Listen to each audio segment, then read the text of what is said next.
Recording is now in progress, so we're good to go on today's webinar. So welcome everyone, whether you're joining us live or whether you're watching the recording. I hope you're having this, if you're watching it, I hope you're having the same sunshine that we're having it as we're watching it live.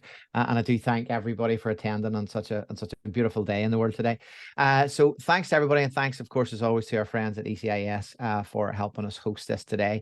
I'm very excited today to be talking about inclusive learning, because I'm always excited to be talking about inclusive learning, but certainly a little more so today because this is session 2 in our UDL series. If you were there for session 1 after our last event just a couple of months ago, we were looking at an overview of UDL, what it means and how technology plugs into that.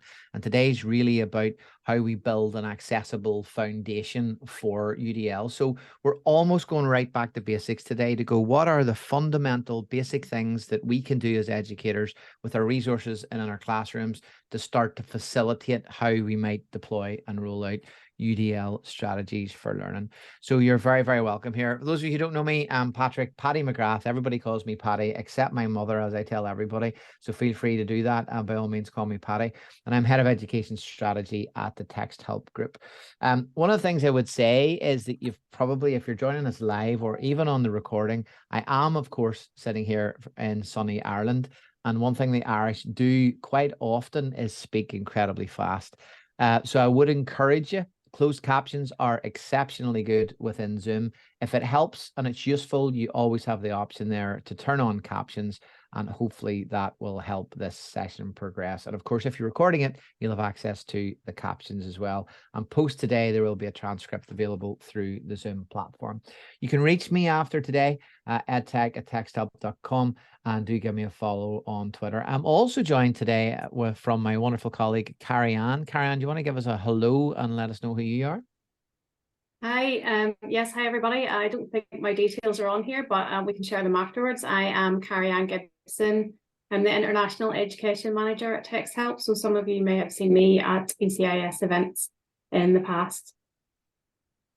Well done. Carrie-Ann is definitely the face of Texthelp, it has to be said, at ECIS events. So if you've missed Carrie-Ann at any stage, I'm convinced you weren't at the events for ECIS. She's definitely always present and always there. Do say hi on the next time you see her. So let's get moving and let's go forward. And I want to start with a statement, and it's a very obvious statement. And whether we're thinking about UDL or whether we're just thinking about inclusion or whether we're thinking about how we might help more students in our classrooms when it comes to digital learning, I think it's fair to say that we need to think about accessible practice. But actually, we probably need to be careful with our language about this and maybe talk a little bit about accessible practice. Because for me, for us at Texthelp, but I'm sure for many of you, accessible practice and what we're trying to achieve here as our foundation to UDL is just good practice, at least it should be. We shouldn't be talking about it as a separate thing. But I also understand that many of us don't necessarily have a concept when it comes to digital learning, what we might need to do to our resources, our content, the tasks that we hand out to our pupils, what we might do to ultimately make it as accessible as possible. So we'll split it off on those two ways. And I really hope by the time we're finished over the course of the next 45 or so minutes, that we're on an agreement that accessible practice should just be our good practice. Because you know what? It's not hard. It's more about habit. It's more about having the knowledge and the tools at your disposal to make sure that what you do going forward stays accessible always. And that obviously then becomes your default and your good practice. And we'll talk about defaults a little bit later and how we might just do this and hopefully make things accessible without even thinking going forward in many, many areas. Last day, when we set a grounding or the basics of UDL in our session, we looked at what was UDL. We looked at how we might design UDL activities in our classroom. We looked at technology and how that might augment that or remove barriers. So if we think about how do we support every pupil when designing learning, what we talked about was UDL, Universal Design for Learning, and the CAS logo was just on the bottom right of my slides. Do feel free to read more about UDL or, of course, access the recording from our last day or many of the resources that our friends at ECIS have available. So if we reflect back on that, Ultimately, we don't have time today to go through UDL in depth. We did that on our first step of this process. But I just wanted to remind you before we start that ultimately, if you split it down into its most basic form, we're thinking about UDL today from a perspective of one, removing barriers, and two, therefore, with barriers removed, making content more accessible. And if we think about the UDL framework, the UDL framework calls upon us to provide multiple means of engagement, ways to recruit interest or build on prior knowledge, on representation. How do resources and activities look to our students, and are they represented within that? And actually, can they take the format and change it into a format that suits their learning better? And then the same rules apply to multiple means of expression. How can they take the learning task or activity and have multiple ways to address that, to articulate their learning, to express their learning? And really what it boils down to is in UDL, that calls for flexibility. Flexibility on the perspective of you as an educator and teacher, flexibility in the resources. So they are flexible, they're adaptable, they're changeable, and flexibility from a student's perspective in terms of the choice that they have on how they pursue the activity and in what terms they engage with it on. So a very, very basic revisit of that. And if you're involved in a UDL classroom, chances are that you will be looking at technology and how that technology can actually support removal of barriers, support accessibility, support choice and voice of your pupils and your students. And what we always endeavor to do in a UDL environment, at least for me, is to ensure that assistive technology is accessible to all. And there we have a problem with words already, because we've said assistive technology. And for those of you who know me and know how I speak about assistive technology, despite the fact that I work for the world's largest specialist assistive technology company, I really don't like the term assistive because it starts to apply labels. It starts to apply stigma for those that want to use that versus those that don't. Realistically, we should remove that and talk about technology in the classroom being accessible to everybody and being accessed by everybody through their choice and through their voice. And that's really, really important as we go forward. But if we're to think about UDL, and if we're to think about having technology in the classroom that can support teaching and learning and remove barriers, we have to think more about the resources that we use. We need to do better on our resources. We need to do more with our resources. And that doesn't mean that we have to reinvent the wheel. It doesn't mean that we need to go back to everything we've ever created and redo it from scratch. We can do that incrementally, but we can also put defaults in place where we start to create resources as we go throughout our entire staff body that are more accessible from the start, more accessible from the point of creation, or more accessible perhaps from the point of purchase when you purchase third-party resources and tools and activities. So we need to be doing more in and around accessibility, because for many of the sessions that I do and many others do, we'll start to think about the practice. We'll start to think about the pedagogy. We'll start to think about removal of barriers. We'll start to think less about accommodations. But there's no point in any of that if we don't get the foundation actually right going forward. So what we're going to look at today is a series of steps. So there are basically, for me, 10 sort of key areas that we need to look at. There are 10 very small areas, 10 small incremental things that we can take steps with. We need to build the foundation by doing all of these 10 steps, or at least start with some of these and make a commitment to being more accessible to lay the groundwork and foundation for UDL. So I want you to think about these as small things. I want you to think about these as things that you can take at your own pace, in your own time, in your own way. But I also want you to focus on, how can I do this as standard? How can I just do this as part of what I do with my class, with my resources? Really, really important. And one thing that shines through from a lot of work that I do is that it's very difficult to go into educators and say, we're going to transform learning, because the reality is in any of our classrooms, we can't transform learning overnight. We're not going to do it. No matter what tool we have, there is no silver bullet for that. And in real terms, everything that we all do as educators has to be done in these small steps. And when we think about UDL, when we think about these things, we think about the steps. And we have to think about it in a different frame. And we have to think about the fact that some of these steps will be necessary for some of our students. Some of these steps will be critical to some of our students. Without doing these, they may not have access to content or to learning. But actually, when it comes to UDL, the steps that we're taking here are useful for all. So to be clear, what we're not talking about here is producing a separate document that is more accessible for one set of students and less accessible for another. We're not talking about differences. We're talking about content and accessibility that's the same across everything we do. And if we do that, we'll provide the supports, we'll remove the barriers for some of our students, but we'll make those changes be important and useful for every single student there. So as we think about that and we think about UDL, you'll come across things like +1 thinking in UDL. And I've never been quite sure if that's an official thing, but I think it's a really important thing because it really identifies that we need to make a commitment together to make one change at a time, one small change, because realistically, it's often the small changes that actually make the differences as we go through our journey towards UDL. Incremental small changes. Incremental small changes lead to habits. Habits need to lead to subconscious ways of actually helping us work and grow towards our accessible and inclusive journey. So the small things are important. And I want to challenge you today as we go through some of these small things. I want you to think about these and I want you to think about at the end, what are your +1s? What are your small incrementals that you can genuinely do today if you went to make a resource from what you've learned from this short webinar today? What change can you make? We're asking for some small changes because those small changes can aggregate into something quite substantial and make the move really towards true accessibility on your path to UDL. So I think it's really important to get into this. And for many of you, you'll know that I am a huge fan of my wonderful pet dog, Charlie. And it almost pained me to do this next slide because actually my acronym, and I work a lot on acronyms, for how we should approach this journey in these small steps is, of course, CATS. Unfortunately, there was no way I could fit dogs into this. So we're going to have to go with cats for today. Now, I love cats, by the way, but if I could have an excuse to put a beagle on this screen, I would absolutely do it. So I've put a very, very cute wide-eyed kitten on there just to gather your attention.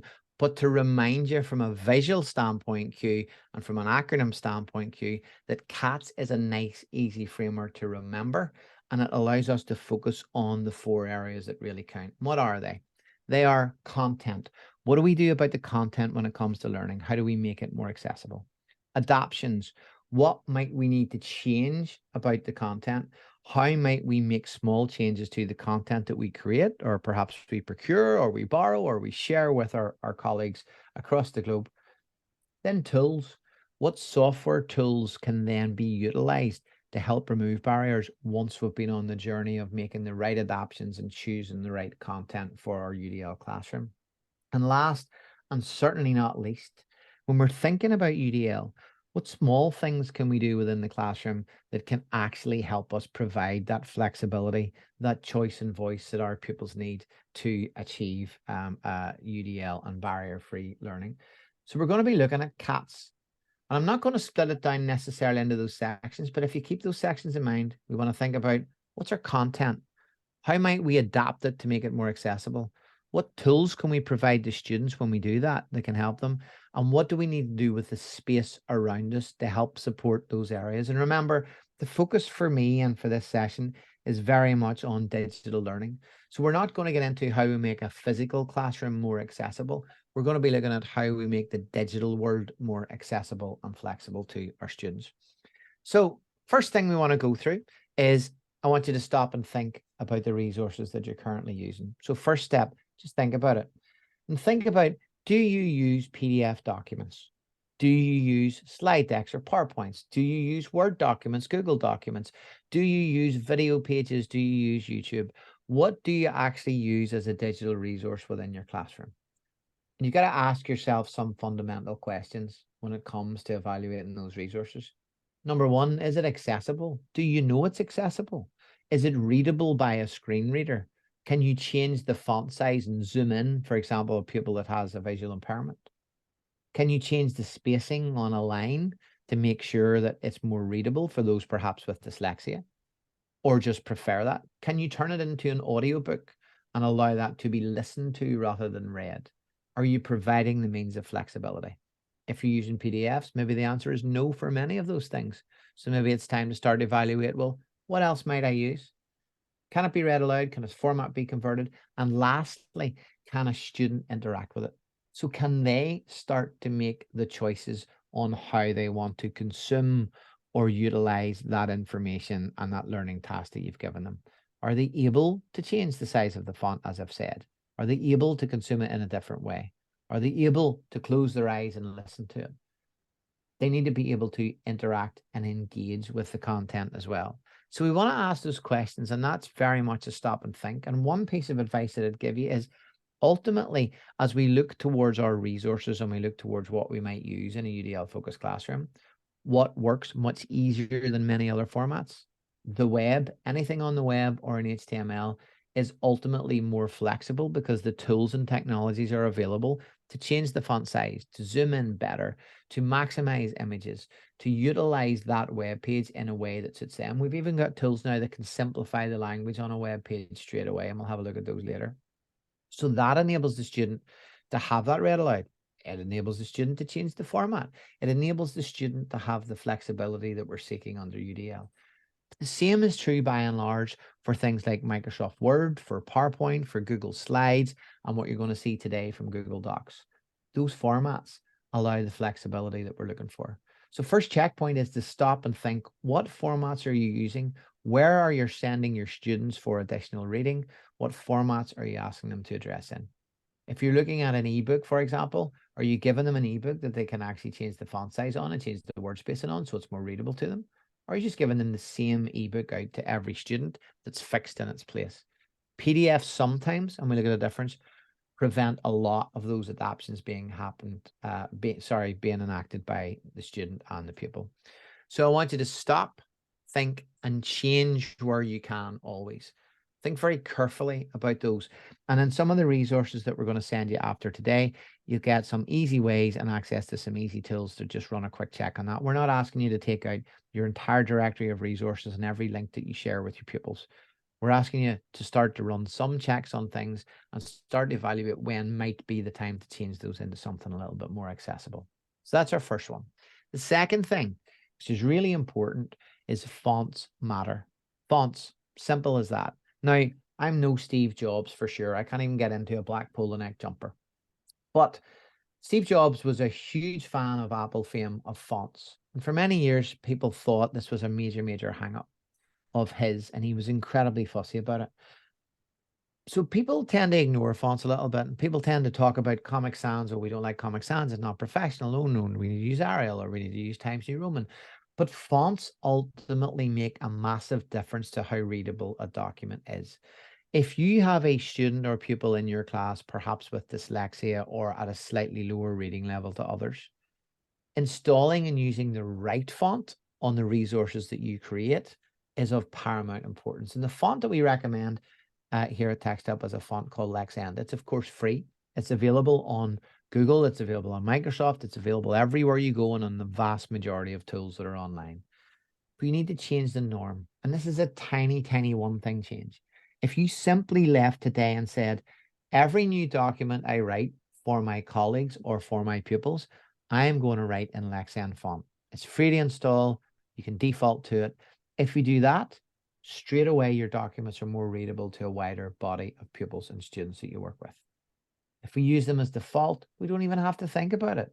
We just change it to the default. And every time we open a brand new document or edit a new one, we're going to get a font that is ultimately more readable. But there's more than that. And if you see the font on screen here, you'll see that there is variations of this font with different letter spacings. Why?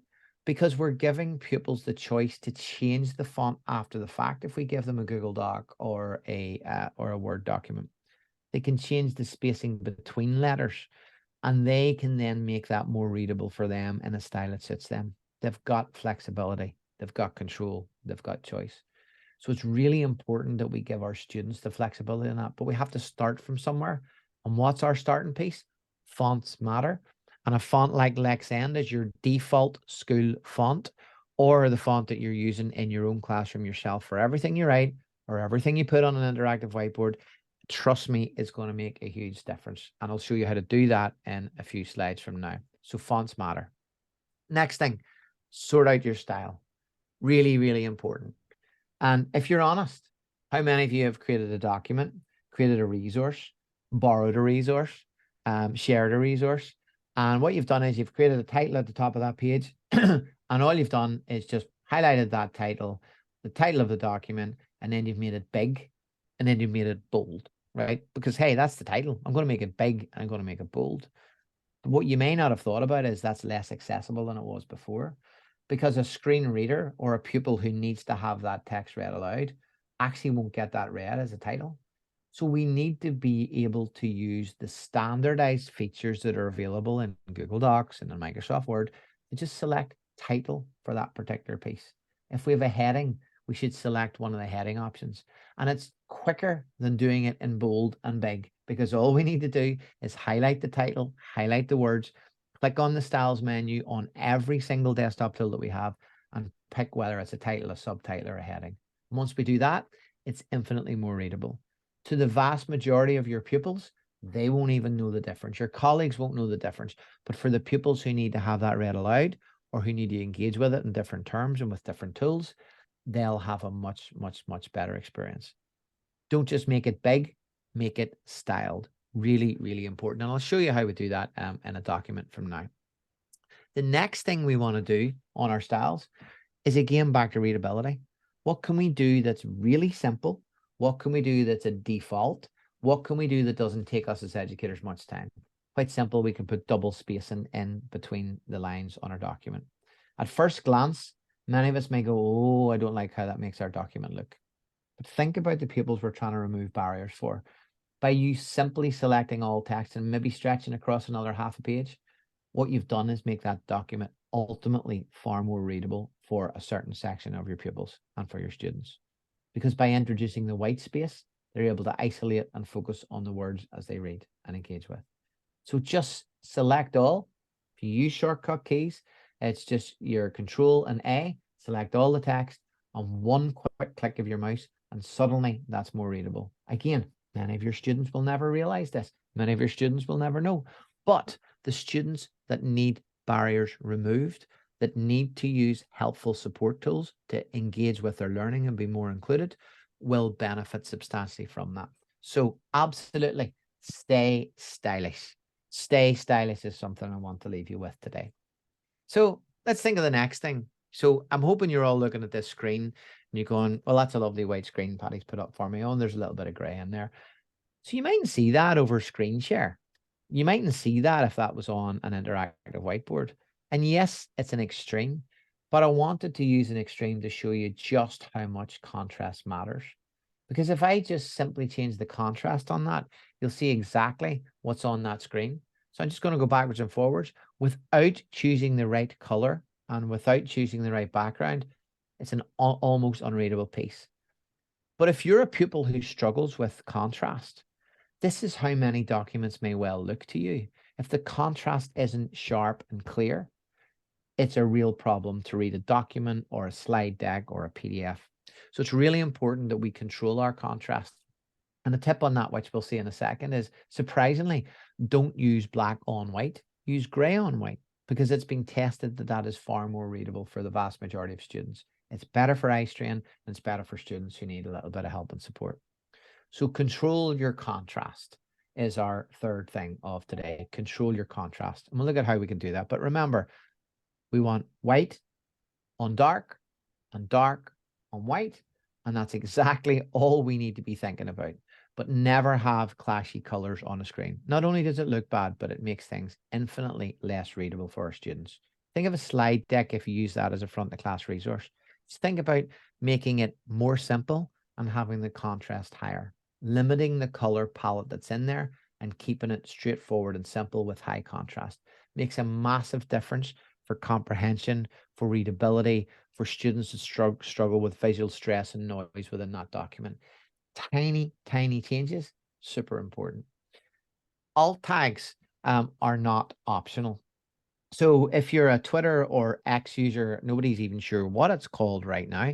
If you're using social media in any way, you of course will have come across alt tags. If you're using LinkedIn, you'll see on LinkedIn right now that there are alt text challenges within there because they don't give you an alt text button. They expect you to read the write the descriptive words underneath an image.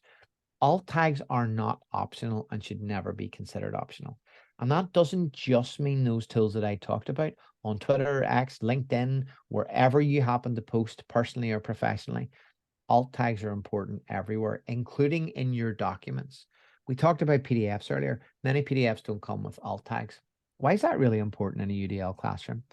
Well, if you have a pupil who actually needs something like a screen reader, or who has or struggles to decode a particular diagram or image on screen for whatever reason, having the alt text there will have an audio description available to them, or at the very least, a clickable description that they can read manually rather than having a reader. Having that text there is really, really, really important. Tags support assistive technology, support technology in the widest sense, and they give alternative ways to read and support for everyone. Come back to our necessary for some, useful for all. Really handy to have alt tags. Expands far more than what we see. And an example of that, of course, is this one, that incredibly handsome man on the screen. I thought I'd write my own alt tag there. And my own alt tag there was very handsome, smiling man with flowing hair, around 30 years old. None of that is actually true, but nevertheless, it is an absolutely good read. But think about people who can't visualize that image on screen. How might you describe that image to them? And we'll see how we do that in a document in a second. Don't leave alt tags to social media and online content. Use them in your resources, whether they're PDFs, whether they're documents. One click is all it takes. A few words is all it takes. Seconds of your time to make a huge difference and remove even more barriers. So alt everything is our next piece of advice today. So let's take some of that for a spin. So I am going to move on, and let me just move this around. I'm going to show you some of that. Whoa, let's just go to this, and I'm going to go to a document that I had prepared earlier. So this is a PDF. It's just going to open in my browser. And I thought I'd show you this PDF. And this PDF is opening in a tool that we have in Texthelp called Orbit. No, we'll come back to it later and we'll have a quick look. But if you think about a PDF, the challenge for most PDFs is that actually the vast majority of readers, screen readers, won't actually read this content out. The vast majority of images, this quote that we have here, won't have alt text, so we don't have that available to us. The editability of the text here, being able to change the font and being able to change the spacing, is not available to me in a PDF. And there are many tools like OrbitNote that can help us with this. But as standard, the vast majority of you using a PDF resource in Classroom, it's not adaptable.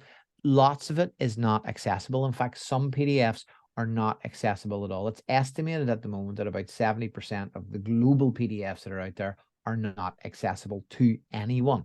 And that's a huge, huge number of the billions that are out there. So think about that in context of the resources that you currently have. And we'll think about ways around that in a second. But if I go to my document, my master document here is this accessibility document that you see. And this is from, in the UK, this is from Key Stage 4. So this is A-level 16 to 18, a reading piece or comprehension piece, I should say, for our A-levels in the UK. And this is Bram Stoker's Dracula, of course, you can see on screen. Now, if you look at this as a regular educator, not thinking about removing barriers, not thinking about UDL, not really thinking about accessibility in and of itself, you'd look at this and you'd go, looks fine. There's my title. There's my links to the original source. There's a lovely quote that's drawn out directly from Bram Stoker. All really good. Looks great. Nothing wrong with that. Black text, pretty much the default font for most users. So I want to look at what can we do with what we've learned to actually make that more readable. And the first thing we can do is stay stylish, right? So how do we stay stylish? Very simply, we're going to highlight the title text, and you'll see there all that title text is. It's just big and it's bold. So what do? We go up to our options and our styles menu, and this is available in Word. I'm showing you in Google Docs just for the purpose of the webinar. Same features are available. And all I'm going to do is call it title. Okay. And I'm going to call it title, and I'm going to say, yeah, but down here, I don't want this to be a title. I want this to be normal text. Okay. So now we've got a title and we've got normal text. So now when a screen reader hits this, it's going to read it out as a title. It's going to take a pause and take a breath, and then it's going to move on to the next piece. Really easy thing to do. But all we need to do is do this as we're creating the document. So we just make sure instead of big and bold, we stay stylish and we change the style. Next thing, you'll see here, many of us do this. Click here for the original source. And behind that is a URL that we click, and perhaps we take the student to a web page or the full source of the book or the ebook. This is not accessible. Looks okay to probably most of us on the call, but it's not accessible. Easy tip and trick there. We want to make sure that the sentence that we're hyperlinking from is representative, and this makes it more accessible. So all I'm going to do is select that entire sentence, and now I'm going to click the link, and I'm going to click apply. Okay, and all that does is now make that entire sentence a hyperlink. Why is that important? A screen reader or a pupil looking at just the link words will just say, click here. What even is that? Well, click here for what? You haven't described it. I don't know what it is. If they hover over it, it's going to say, click here. Click here for what? But if we use the entire sentence or some more descriptive language about the link, at this stage, now we're going to be able to access the link better from a screen reader and assistive technology tool, and we've removed yet another barrier. So it's just extending the link out. This may be taking a while to explain, but these are not things that are going to take a considerable period of time when we're writing a document. Next thing, tut. This first paragraph is going to be in italic. We don't want to do that. Why? For dyslexic pupils, italics are historically very, very challenging for them to read because the words can tend to, the letters tend to look like they run into one. So all I'm going to do is highlight that and change it to italic, non-italic. So now I've got something here. A tip on this is if you want this to stand out for a pupil with dyslexia or an additional learning needs, all we want to do is make it into bold. Much, much better for accessibility, much better for readability, and much better for them to embrace the reading on the screen. So we've started to now utilize all of the tools that we have at our disposal here in very simple ways. But here's another thing we can do. I'm going to take this entire body of text and I'm just going to highlight it. So I'm going to do. I'm going to highlight this point. Remember what I said about colors. So to you and I, perhaps with no reading challenges, perhaps with no dyslexia, with no issues with contrast or no individual needs, we'll go, well, black or white seems fine. That's good contrast. Good tip here is to make your default color a dark gray. So a dark gray, I'm using the darkest gray close to black right here. And now that is in gray. Again, tiny subtle difference, but think about the difference that that may make to the readability of that document. For many of us, it doesn't look like a big change. So those pupils that don't need access to accessible gray content and non-italic, they will never know the difference. We're reducing stigma here, but producing a much more accessible document.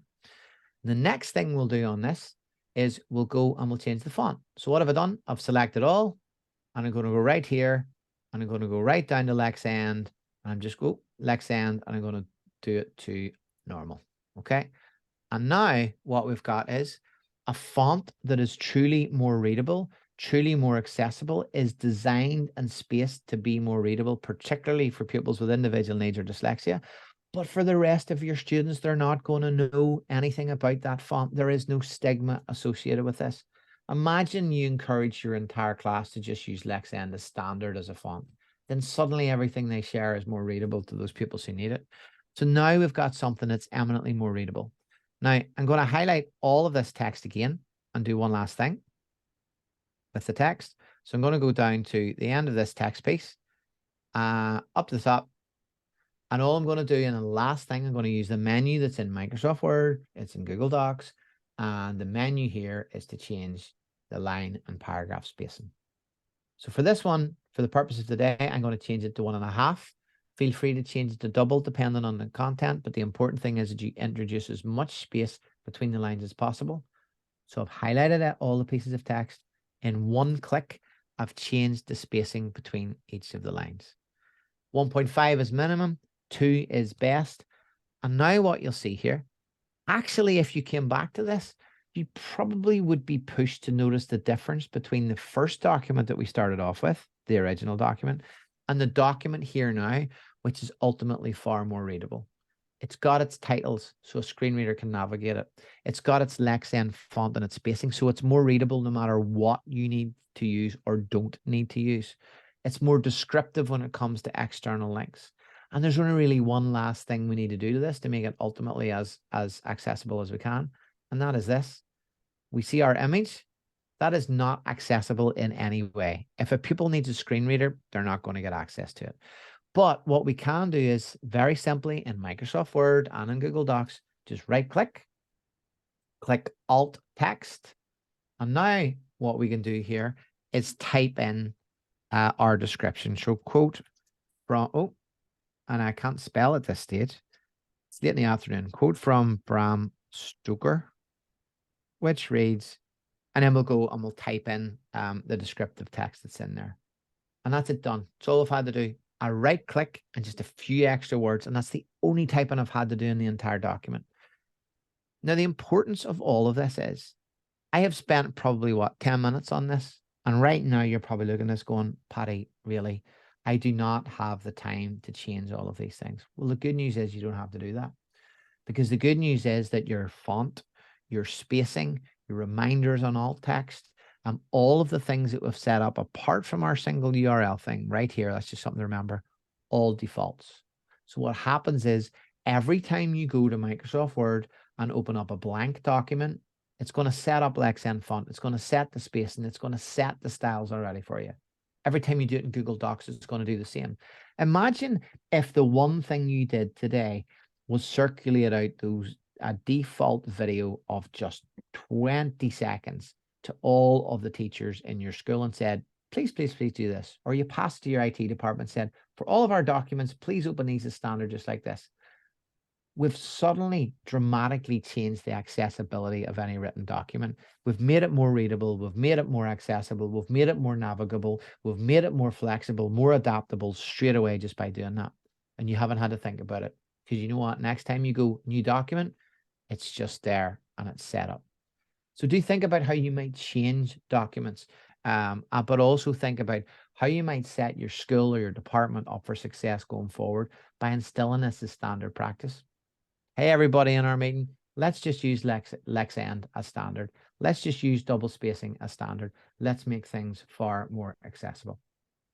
So with that, what I'm going to do is I'm going to move on and go back to our PDF, because one thing I want to show you in the PDF is, whilst I said, well, this isn't accessible, our tool OrbitNote has accessibility checkers built in. So if you have OrbitNote, you can just open any PDF and it'll go, whoa, this is not accessible. And if it finds it not to be accessible, it'll scan it, it'll make it accessible to a screen reader. And now if you have that, and Carrie-Ann's going to show you some details on what accessibility means in a second, you've got the ability to listen to any text on a page when that actually happens. The story of Dracula is told. So once we have it in the right environment and we've picked the right tools, we can make it more accessible.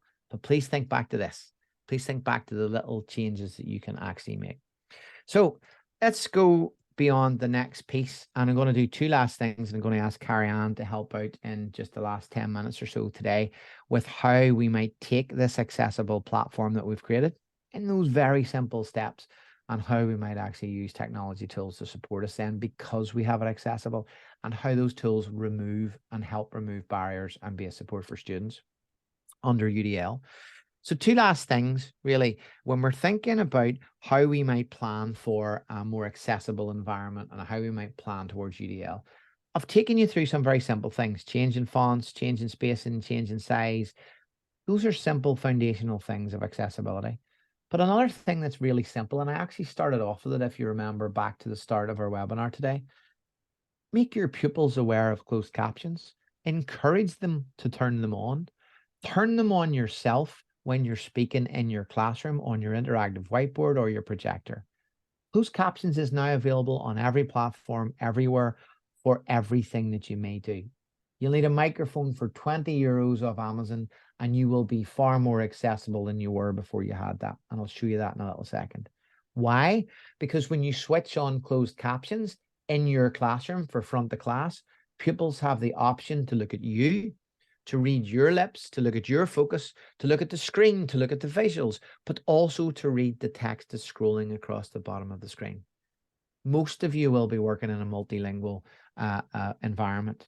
It's important that pupils have different ways to review and consume the content that's being presented to them in the course of their learning.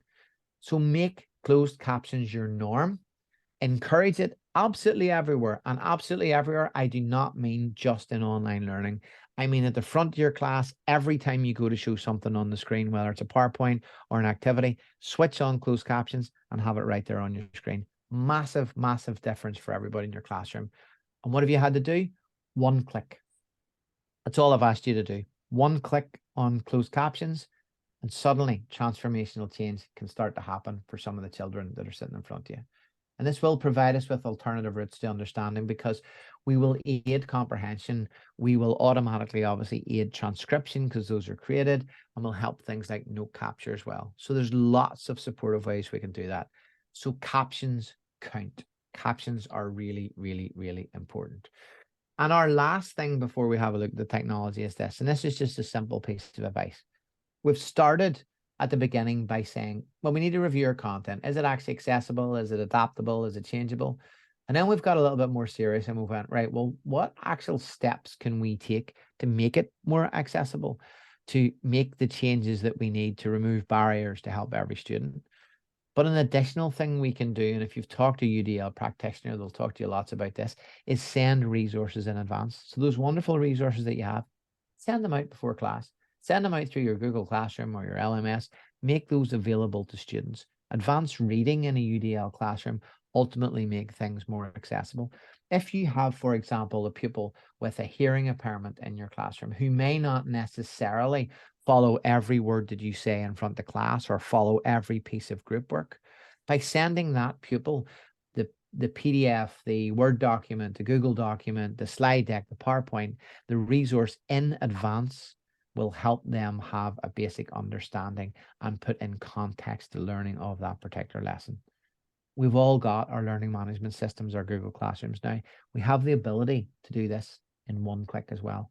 One click in most of these cases is all that it takes. So plan for preparation.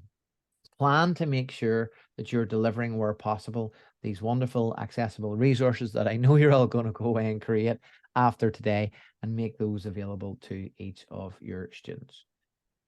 And so what I wanted to do now, I'm going to hand over just to Carrie-Ann briefly here. And Carrie-Ann, you can tell me, we're going to do a Chris Whitty. For those of you in the UK, you'll maybe get that reference. But Chris Whitty, during the pandemic, stood in front of us all and just said, next slide, please. So Carrie-Ann's going to say, next slide, please. And Carrie-Ann's going to have a very quick look at, if you have accessible content, and if you've done a good job of laying that foundation, the couple of pieces that and ways that technology can actually help support. So Carrie-Ann, maybe just start with the first one there. Yep, absolutely. Thank you, Patty. There's some great, really useful and really simple tips in there that everybody can go and just implement straight away.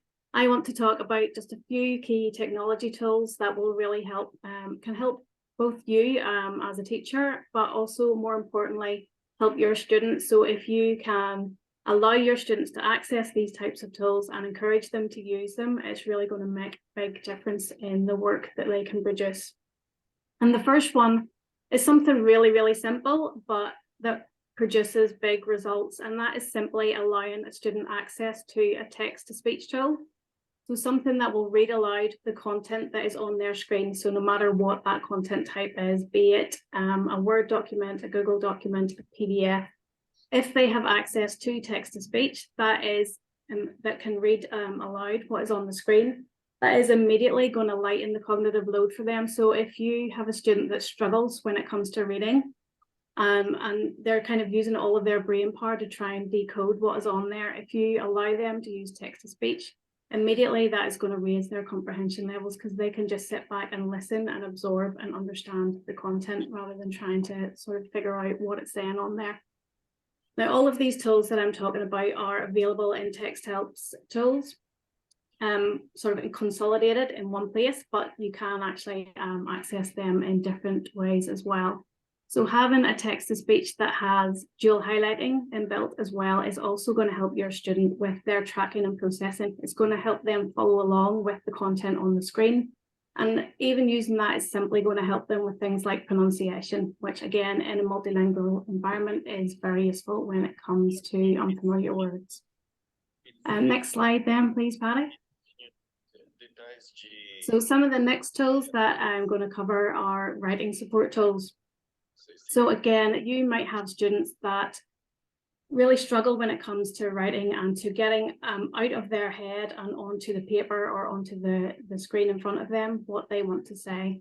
And that could be down to struggling to articulate it, or really just not being confident when it comes to writing and when it comes to spelling and vocabulary. So if you have one of those students that is really great at telling a story and really great at articulating and putting things into words, but struggles to get them down in writing, giving them access to something as simple as a speech to text, so a dictation tool, is really going to help them, again, just with the flow of writing and getting it down onto the paper or onto the screen in front of them. Using a tool like a word prediction in conjunction with read aloud, again, is going to be a really useful tool for those students that struggle. Maybe they are not confident when it comes to their vocabulary, and allowing them access to word prediction is helping them to form and articulate those words as they're writing and typing them up. And then we have things like spelling, grammar, and punctuation checkers. And these, I have to say, are not all created equal. There are lots of different spelling and grammar check tools out there. But if you find one that is dyslexia friendly, that is built and takes into consideration commonly made phonetic errors, then that's going to really help those students as well and build their confidence when it comes to their writing. And the next one then, please, is using something as simple as a digital highlighter tool. So we are all, I actually have one here at the moment, we're all used to these kind of physical highlighters, but having this in a digital format, again, really, really useful. If we are looking at summarizing key points, if we're looking at doing a bit of reading in advance or doing some research on a subject, then using these digital highlighters allows the students to summarize, it allows them to gather thoughts and research. There are lots of different color highlighters available there that can allow them to organize and summarize work in different ways. So, for example, if we're looking at a comprehension piece, we can maybe highlight facts in yellow, we can highlight character traits in green, we can highlight quotes from characters in blue, for example, and highlight those and pull them all out and allow us to gather our thoughts when we're sort of building out an answer or an essay on a particular topic. And then next, one of the final points, one of the final tools that I want to talk about is actually using your voice. So again, as a teacher, quite often we have to leave a lot of feedback, a lot of comments for our students, and a lot of the time using those or leaving those in written format is not always accessible. I just have visions of trying to decipher handwriting as well on work that I had submitted. But if you have received a digital piece of work from a student, you can just simply use your voice to leave some feedback for the student. It's a much more personal way of doing it, building that relationship with the student and allowing them to hear the tone of voice and the excitement and the emotion in your voice when you're giving them the feedback as well. And a really, really nice way that I've actually heard of this being used in the classroom environment is if you have a student that is very capable, very intelligent student, but they struggle with crippling anxiety when it comes to maybe standing up and presenting in front of the class. Coming back to that UDL of allowing multiple means of expression, if you allow that student to maybe produce a presentation on a slide deck and record their voice, record their notes and their comments and their thoughts and what they have learned within that slide deck and have that played aloud, it takes away that pressure of having to stand up in front of their peers, when it's something that they really can't handle. So that's just a really nice way of kind of working that into that multiple means of expression. So those are just, again, a few of the key technology tools that you can allow your students and encourage your students to use to immediately improve accessibility and improve their ability to put their thoughts and their learning down on paper.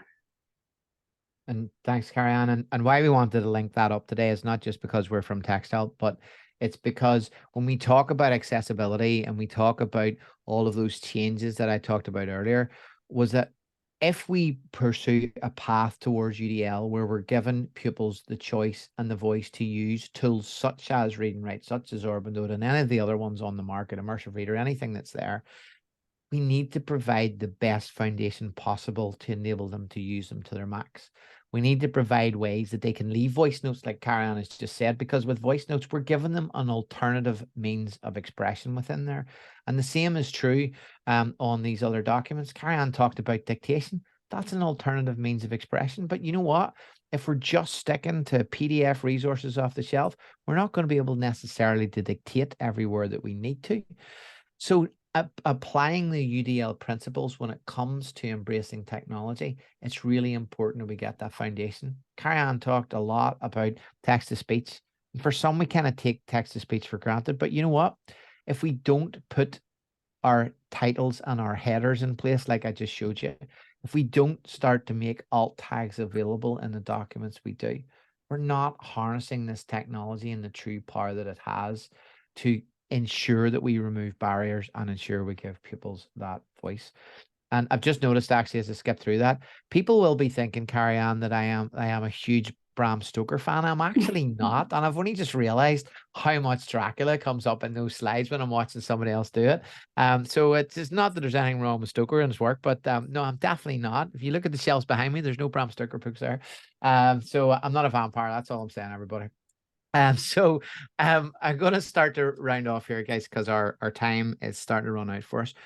But the tools that Carrie-Ann has so perfectly went through there, think about those as scaffolds and supports. Think about those in conjunction with the accessibility and the foundation that we're starting to build. These were not massive changes that we've asked you to make when it comes to accessible tools. These are changes that we can scaffold and support through technology, but also where we can make sure that we can apply all of that accessibility to the pupils who really need it, but also through UDL, who simply want to engage with the content in a different way. And also through UDL for the pupils who don't even think they need it and just prefer it. So there's lots of reasons to do this. So do leverage the technology. It's in every computer around you that you go. There's technology tools that can really help our students. And so as we finish off, there's one last thing before I challenge you to pick your one thing from today. And that is this: what do we do about space when it comes to digital learning and applying UDL? And for me, this is actually quite simple. What's the ideal classroom look like for technology infused UDL? For me, in my experience, obviously we've talked about the technology tools, and we want to make sure pupils have access to the tools and the choices to use those tools when they and if they need to. But if we're providing a laptop, whether that's a Chromebook or a Windows laptop or a Mac, whatever it happens to be, are we actually providing the additional tools or permitting the additional tools that encourage and allow and support UDL? Headphones. A pair of headphones or a set of headphones on every table, or for those older pupils who just want to bring their AirPods or their own headphones in, the ability to use those in class means that for an accessible document where a pupil wants to use text-to-speech, they can slip those headphones on anytime they want. They can leave them on the desk, they can leave them on the drawer, they can leave them in their bag or in their blazer pocket, but they ultimately have the choice to use the support tools available to them. You know what that does? Everybody has access to headphones, helps reduce stigma. And if you take the next thing along, is if you're fortunate enough to be in a school that has iPads or touchscreen devices, many of the Chromebooks will be touchscreen, providing styluses. Now, everybody, when I say provide styluses, says, oh, Paddy. They'll just all go missing and they'll cost a fortune for the school. But you know what? It's one of those investments that's absolutely worth it. Why? Because with UDL principles and the technology available to them, access to a stylus or a drawing pen on a device gives them the choice and the flexibility to engage with the content in the way that they want to. Do they want to handwrite on screen? Do they want to annotate their notes? Do they simply want to label up diagrams? Or do they not want to use a stylus and type everything? That's okay too. But providing these three things, access to headphones, access to stylus if you have touchscreens, really helps us with our space. And the last thing that I'm going to mention on this space piece is this. I want you all to try something for me. I want you all, in these times that are tight, I know this is a big ask, but I want you all to find 20 euros over the next month. €20. That's all I'm asking, €20. And no, you don't have to send it to me for my Dracula collection, nor Carrie-Ann, nor do you need to buy a copy of Read and Write at all. Texthelp don't want your money. But your €20, why do I ask you to do this? Because if you invest €20 in a simple tight clip microphone, and we'll send you the link, and we don't get any affiliate fees. We're not selling this at all. It's just really good practice. This will clip on to your dress, your blouse, your blazer, whatever you happen to be wearing that day. This will clip on and kick in all through any teaching that you do in class. Why would this be useful? Because you want to be able to, as a good teacher, walk around the room. You want to be able to spend time with your students. You want to be able to spend time at their desks and in their group work. But you also want to be able to turn on those closed captions and have them on all day long. Anytime you're presenting something on screen, this tie clip microphone just clips right there. It's about that size. It's absolutely tiny. €20 on Amazon, and it will make, I promise you, a massive difference to classroom. If you simply use it during the day, all you got to do is plug it into your USB socket and walk freely around the room after turning it on. It will last all day. Closed captions makes such a difference to every single pupil in your classroom. Check out a teenager's bedroom. Maybe don't check out a teenager's bedroom, but if you've got teenagers at home, as I do, check out their bedroom when they're watching a movie, and I guarantee you closed captions are on. I have a daughter who's heading off to university in just a month or so from now to study medicine. She still watches every single one of her movies with closed captions on. And I ask her why. And she says, because it helps me focus on the screen. It removes the background noise. It removes distractions. The volume's still up, but she's watching it. It's been proven that subtitles on your TV channel and encouraging pupils to have subtitles on helps support and drive reading levels. Closed captions. Best €20 you'll ever spend. Sound like a used car salesman there, I know. So create the space. So that's our key headline points. But I want you to think just on two last things. I want you to think about how you might make defaults. And we've got a range of video materials that are really, really super short, just a couple minutes long, just 4 of them, that'll help you make the default font, the default spacing as standard. And you can share that with your colleagues and encourage them to do the same. That will help with accessibility. Help understand how you should write alt tags. Help understand how you should style things and what the right contrast is. Very, very simple pieces of learning. Make it the default, and then you don't have to think about it moving forward. So what are you going to do? What's your 1%? What's your +1? Are you going to stop, think, change always in your content? You're going to change your font up, which I hope you're all going to do after today. I hope you're definitely going to stay stylish. I think we're all stylish on this call for sure, maybe with the exception of myself. Create defaults by accessing the videos. Think about your contrast, alt everything, capture, as in closed captions where you can, plan for preparation, send content out before lesson, leverage technology use, and create your space. There's 10 things on that list. Sounds like a lot of work, I know, but actually all I'm asking from you today is pick 1 or 2 or maybe 3 of those things and make a commitment going forward to actually do those in your classroom and ultimately be more accessible. This change provides choice. Choice will better support absolutely everyone. And UDL with this sort of foundation becomes absolutely possible. And so that's our second session of our Join the Dots. We have a third one, Join the Dots, coming, where we'll deep dive down into the basics of, if we have an understanding of UDL, if we have accessible content and we know truly what accessible content means, we can start to actually think about how we apply that from a pedagogical standpoint and create matrices of learning that give our students this accessible content, but give them learning pathways to achieve their goals. So we're going to look at the practicalities of actually designing a lesson in our third piece. So please do join us in round 3. Our wonderful friends at ECIS will let you know what that date is in due course. We will send out, I believe, Abby, a recording after today. So you'll be able to take this at your own pace, in your own time, switch your closed captions on or off as you might need. Grab a hold of the transcript as well if you've done that. And you'll get access to that. Do reach out to my colleague Carrie-Ann, and we'll get you the support kit. That's just 4 quick videos, a few minutes each, less than 3 minutes each video. I promise shorter than the session today. And that will give you some practical tips and tricks as to how you might create those defaults. And you can share those with all of your colleagues, obviously, as well, to encourage them to do the same. Encourage them to do what? To make accessible practice just good practice, just standard practice. Because coming back, and I'll leave you with our closing line, we need to make these changes. These changes will be necessary for some of your students, but will be useful and beneficial to all of them. So thank you for your time on this sunny day that we're having across Europe. Real pleasure to be working with you. And thanks once again, as always, to the wonderful, wonderful folks and people at our ECIS, who it's our absolute pleasure always to work with. And of course, to my colleague, Carrie-Ann. Any questions? Shoot them on an email. Abby, I guess you'll maybe grab those, or by all means, send them direct to Carrie-Ann or myself. We'll be happy to answer questions and help you in any way that we can. Thank you.